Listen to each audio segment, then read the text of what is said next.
کر رہا ہوں کہ اللہ صمد لم یلد ولم یولد. بعض لوگوں نے کہا کہ صمد کی تفسیر آگے وہی ہے جو اللہ تعالیٰ نے بیان کی ہے کہ نہ جس کا کوئی بیٹا ہے نہ خود وہ کسی کا بیٹا ہے. اللہ رب العالمین کے لیے بیٹا سزاوار بھی نہیں ہے. کفار مکہ نے سوال کیا تھا نا نسب بیان کرو، تو یہ اس کا رد ہے. اور پہلے بیٹے کا رد کیا اس لیے کہ دنیا میں کچھ لوگ سوال کرتے ہیں کہ پہلے باپ ہوتا ہے نا، تو پہلے باپ کا رد کرنا چاہیے کہ اللہ کا کوئی باپ نہیں ہے، لیکن یہاں پہلے ولادت کا رد کیا گیا. تو اس کی ایک حکمت جواب یہ دیا کہ دنیا میں آپ دیکھیں کہ کچھ قوموں کے لوگ ایسے تھے جنہوں نے اللہ کی طرف بیٹے اور بیٹی کی نسبت کی، لیکن دنیا میں کوئی ایسا نہیں ہے جس نے اللہ کو کسی کا بیٹا کہا ہو کہ ان کا اللہ کا کوئی باپ ہو، اللہ کی کوئی اصل ہو. تو یہود کہتے ہیں عزیر اللہ کے بیٹے، نصارہ نے کہا عیسیٰ اللہ کے بیٹے، مشرکین نے کہا فرشتے اللہ کے بیٹے. اللہ تعالیٰ نے جگہ جگہ ان کا رد کیا. مسلمان بیٹا بیٹی تو نہیں کہتے، مسلمان تقریباً سب متفق ہیں، گمراہ لوگ بھی، لیکن مسلمانوں میں دوسرے انداز میں لوگ یہ کہتے ہیں کہ وہی جو مستوی رشتہ خدا بن کر اتر پڑا ہے مدینہ میں مصطفیٰ بن کر. مسلمانوں میں کچھ لوگ ایسے ہیں جو اللہ کی صفات کو اپنے اولیاء بزرگوں میں کہ وہ بھی زندہ کرنے والے ہیں، وہ بھی ایسے ہیں، وہ بھی جو ہے وہ مرنے کے بعد جو ہے کہیں بھی آتے جاتے ہیں، سب کی سنتے ہیں، حاضر ناظر ہوتے ہیں. اس طرح کی باتیں جو اللہ کی خصوصیات ہیں لوگوں میں بیان کرنے کی کوشش کرتے ہیں مخلوقات میں.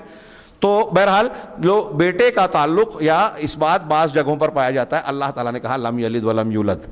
اللہ کی شان وہ ہے جس نے کوئی بیٹا، نہ اس کا کوئی بیٹا ہے نہ وہ کسی کا بیٹا ہے. یہاں نقطے والی بات ہے کہ ابھی آپ نے سنا الصمد ہے، وہ بے نیاز ہے، اس کو کسی کی ضرورت نہیں. بیٹے کی ضرورت کس کو ہوتی ہے؟ ہم کو اور آپ کو. شادی کے بعد بیٹا نہ ہو تو تھوڑا آر محسوس ہوتا ہے، خاص طور سے عورتیں سوچتی ہیں کہ ہم اولاد نہیں ہو رہی ہے، لوگ کیا بولیں گے، ڈاکٹر کے پاس دوڑنا بھاگنا شروع ہو جاتا ہے. انسان کو یا مخلوق کو اولاد نہ ہو تو عیب ہے، لیکن اللہ کا معاملہ یہاں الٹا ہے. اللہ کا کی اولاد ہونا عیب ہے. اسی لیے جن لوگوں نے اللہ کو الگ بیٹے کا وہ کہا قرآن میں وقت نہیں ہے اس لیے اشارہ کر رہا ہوں، بہت سخت کہی تقاد السماوات یتفطرن منہ. سورہ مریم پڑھیے، اس میں آیتیں ہیں کہ یہ جو رحمان کے لیے بیٹے کی دعویٰ کر رہے ہیں، اس سے آسمان پھٹ سکتا ہے، زمین شک ہو سکتی ہے، پہاڑ ریزہ ریزہ ہو سکتا ہے. ان دعوا للرحمن ولدا، رحمان کے لیے بیٹے کا دعویٰ کیا. تو یہاں تو اللہ نے کہا کہ اللہ نے پیدا نہیں کیا، اللہ سے کوئی پیدا نہیں ہوا. دوسری جگہوں پہ کہا الحمدللہ الذی لم یتخذ ولدا، کہ پاک ہے وہ ذات جس نے بیٹے کو بیٹا بنایا نہیں. ایک ہوتا بیٹا پیدا ہونا، ایک ہوتا ہے بیٹا بنا لینا. عیسائیوں میں کچھ لوگوں نے حضرت عیسیٰ کو بیٹا کہا، کچھ لوگوں نے کہا بیٹا بنا لیا، تھے نہیں بنا لیا. دونوں کی تردید کی اللہ نے. اور قرآن میں کئی آیتوں میں، یہاں میرے سامنے کچھ دلیلیں لکھی ہوئی ہے لیکن اس کے پیش کرنے کا موقع نہیں ہے. اللہ تبارک و تعالیٰ نے کہا کہ وَقَالُوا اتَّخَذَ الرَّحْمَنُ وَلَدًا سُبْحَانَهُ، ہاں، کہ اس کی وجہ بتائی کہ اللہ پاک ہے، اس کو بیٹے کی ضرورت ہے ہی نہیں. اور پھر آگے کہا کہ آسمان اور زمین سب تو اسی کا ہے، وہ سب کو پیدا کرنے والا ہے، سب اللہ کی فرما برداری کر رہے ہیں. دنیا میں باپ کماتا ہے، پراپرٹی بناتا ہے تو سوچتا ہے میرا وارث ہو.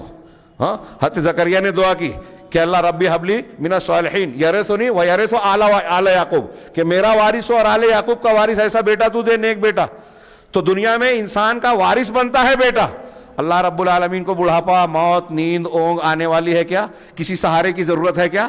تو اللہ کو بیٹے کے سہارے کی ضرورت نہیں ہے، کوئی سوال ہی پیدا نہیں ہوتا، لہذا اللہ بے نیاز ہے. تو لم یلد ولم یولد. بعض لوگوں نے کہا کہ الصمد کی تشریح یہی ہے کہ اللہ تعالیٰ جس کا کوئی بیٹا نہیں اور وہ کسی کا بیٹا نہیں، یہ اس کی تفسیر ہے. ولم یکن لہ کفوا احد، اور وہ ذات ہے جس کا کوئی کفو نہیں ہے، کوئی ہمسر نہیں ہے. کفواً مکافی کو کہتے ہیں. اس کی تفسیر میں علماء نے کئی اقوال بیان کیے، یعنی اس کا کوئی نظیر نہیں ہے، مثیل نہیں ہے، شریک نہیں ہے، اس کے جیسا کوئی نہیں ہے. لیس کمثلہ شیء وہو السمیع، اللہ کے جیسا، اللہ کے مثل کوئی ہے ہی نہیں، بالکل لا تضربوا للہ الامثال. لہذا دنیا میں جو لوگ قیاس کرتے ہیں نا کہ دنیا میں بادشاہ کے پاس وسیلے کی ضرورت پڑتی سفارش کی، تو اللہ کے پاس بھی جو ہے ہم کو وسیلہ چاہیے. یہ اللہ تعالیٰ کو مثال مت دو، مخلوق کے جیسا مت سمجھو. دنیا میں تم سوچ رہے ہو تمہارا نسب ہے، ہمارا خاندان ہے، تو تم نے سوال کیا کہ اللہ تبارک و تعالیٰ کا نسب بیان کرو. یہ سوال ہی غلط ہے. اللہ تعالیٰ کو دنیا کے لوگوں یا مخلوق پر قیاس مت کرو. ہاں وہ ان سے کہیں بالا تر ہے. تو اب سوچئے یہ آیت کو پھر سے پورا سورے کو دہرائیے کہ اس کا کوئی کفو نہیں ہے. اللہ احد ہے، صمد ہے، جمال جلال کمال ساری خوبیوں میں اللہ مکمل ہے، کائنات کے سارے لوگوں کی ضرورت پوری کرتا ہے، وہ ساری خوبیوں کا مالک ہے، سب کی ضرورتیں پوری کرتا ہے، کرنے کی طاقت رکھتا ہے، اور وہ کسی کا محتاج نہیں ہے. ایسا کامل ہے. دنیا میں کائنات میں ہم دیکھتے ہیں کہ محبت دو وجہ سے ہوتی ہے بنیادی طور سے، ایک کسی کی خوبصورتی اور کمال و جمال کی وجہ سے، ایک کسی کے احسان و کرم کی وجہ سے. اللہ احد ہے یعنی سارے جمال اور ساری خوبیوں میں اکیلا ہے، تنہا ہے، مکمل ہے، اس لیے محبت کے لائق حقیقت میں وہی ہے. اور اللہ صمد ہے یعنی ساری کائنات کے لوگوں کی ضرورت وہی پوری کرتا ہے، سارے احسانات انعامات اسی کے ہیں، اس لیے اس کا احسان مان کے اس کا شکر گزار اور اس کا بندہ بننا چاہیے بندوں کو، لہذا اسی کی طرف لوٹنا چاہیے. اب اگر اس طرح دیکھیں تو احدیت اللہ رب العالمین کے لا الہ الا اللہ اور اللہ تعالیٰ کے اکیلے تنہا عبادت کا لائق ہونے کو بھی ثابت کر رہی ہے کہ اللہ الہ ہونے میں بھی اکیلا ہے، کوئی اس کا شریک نہیں ہے.